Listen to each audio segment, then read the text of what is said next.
2002, a congressional committee studied 9/11 attacks for a year, and they submitted a 900-page report to Congress and the President.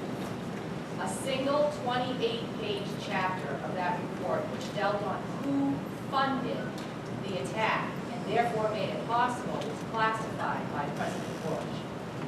At the time, half of the sitting senators wrote a letter to President Bush, and it was publicized, wherein they said that it provided evidence that Saudi Arabia funded these men that attacked our country, and they said that it would not hurt our national security to release the pages. 13 years later, the victims of 9/11 have a lawsuit against Saudi Arabia. Saudi Arabia filed a motion to dismiss last week, and they urgently need this information to be released.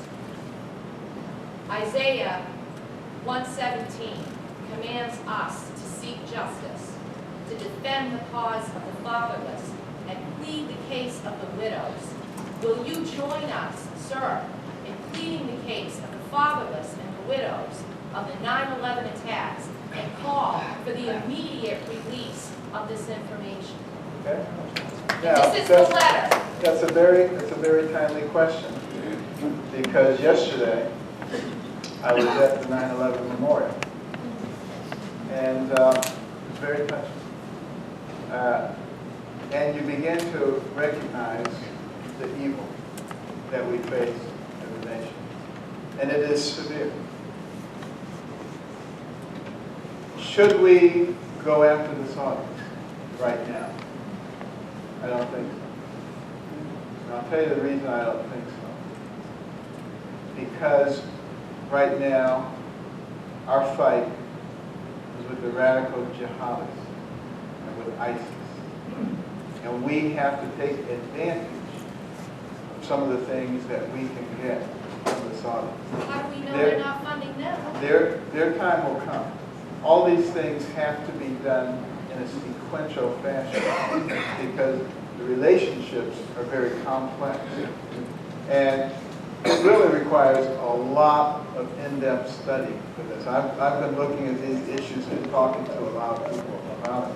And I do know that the Saudis were largely behind the funding of that. I absolutely do know that. But there are also many factions there. And the last thing that we need to do is to blunder headlong into a reactionary strategy. We have to have a very strategic plan with step 1, step 2, step 3, step 4. In the long run, the Saudis will get what they deserve, I guarantee you that. But we can't do it in a headlong and reactionary way. That's what we did when we went into Iraq the first time, because we did not understand the dynamics of all the things that are going on over there.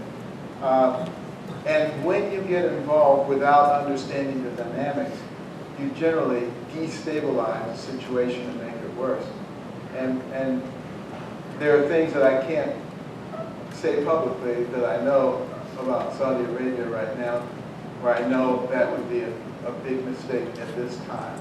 But it may be a very appropriate